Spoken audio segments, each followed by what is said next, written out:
Hello friends, all in one education channel में मैं आपका फिर से वेलकम करती हूँ। आज हम आपके लिए लेकर आए हैं आतंकवाद पर निबंध। आतंकवाद क्या है ये तो आप सभी को पता है। निबंध में क्या लिखना है वो हम देखते हैं। चलिए, ठीक है, सही दिख रहा है, स्टार्ट करें। चलो करते हैं। प्रस्तावना। सबसे पहले रूपरेखा में किसी भी निबंध में लिखना है, ये तो आपको बार बार मैं बता चुकी हूँ। आप ऐसे हेडिंग करेंगे, जो पॉइंट आप लिखने वाले हैं उनको ऐसे जमाएंगे, फिर आप अपना ऐसे स्टार्ट करेंगे। प्रस्तावना। आतंकवाद का अर्थ, आतंकवाद का कारण, आतंकवाद के प्रकार, आतंकवाद के दुष्परिणाम, आतंकवाद की समस्या का समाधान और अंततः आप लिखेंगे उपसंहार। शुरू यहाँ करेंगे और खत्म इसी से होता है। ये मैं आपको हर निबंध में बता चुकी हूँ।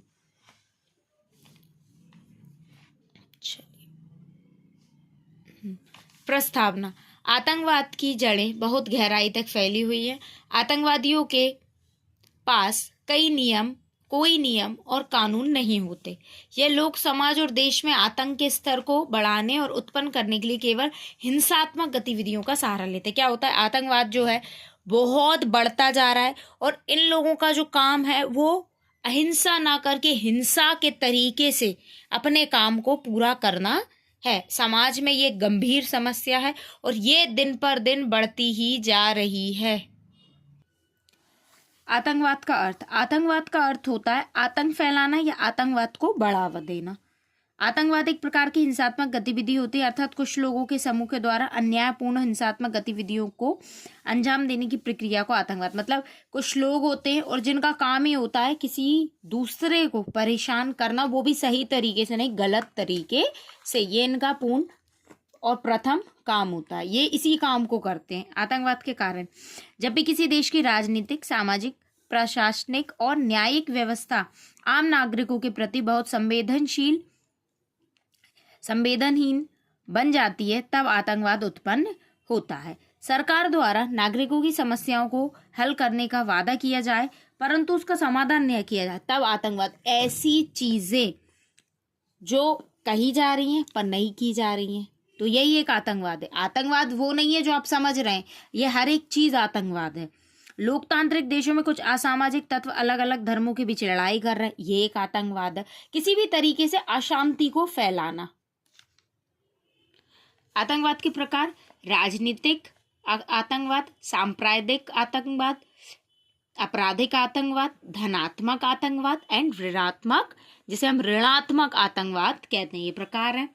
आतंकवाद के दुष्परिणाम, सबको पता, आतंकवाद की क्रिया मानव जाति को बड़े पैमाने पर प्रभावित करती है और लोगों को इतना डरा देती है कि लोग अपने घरों से बाहर निकलने में भी डरते हैं। घर के बाहर, रेलवे स्टेशन, मंदिर, सामाजिक कार्यक्रमों आदि में जाने से घबराते हैं। आतंकवाद की वजह से कई मासूम लोग, जीव जंतु, बच्चे, बुजुर्ग आदि लोगों की जान चली जाती है। इसमें ऐसा होता है जिसका दोष ना हो वो भी बेचारा फंस जाता है और कई प्रकार से वो अपने अंदर ही अंदर क्या होता है, बेचारा डर जाता है। आतंकवाद की समस्या का समाधान, भारत सरकार ने आतंकवादी गतिविधियों को बड़ी गंभीरता से लिया और इसे समाप्त करने के लिए कई महत्वपूर्ण कदम उठाए, जैसे कई तरीके के कानून बनाए हैं और अपनी कानून व्यवस्था को बहुत अच्छा कर दिया है। उपसंहार, अगर हमें आतंकवाद को कम करना है तो इसके लिए हमें अपने बच्चों को अच्छी शिक्षा देनी होगी, क्योंकि जो आज है वही कल जाके ये सब बन रहे हैं। तो आज अगर उन्हें शिक्षित सही तरीके से करा गया तो वो इस चीज़ को कभी भी अपने जीवन में नहीं अपनाएंगे। हमें अपने बच्चों को सही और गलत का फर्क समझाना चाहिए, यही बच्चे आगे चलकर देश का भविष्य बनेंगे। बिल्कुल। और भारतीय सेना में जुड़कर आतंकवाद के खिलाफ क्या करेंगे, लड़ाई। तो उन्हें उनके देश, ये जो देश शब्द है, उन्हें इसके प्रति बहुत जागरूक करना चाहिए ताकि वो इस चीज का सामना बहुत अच्छे से कर सकें। ये रहा हमारा पूरा ऐसे।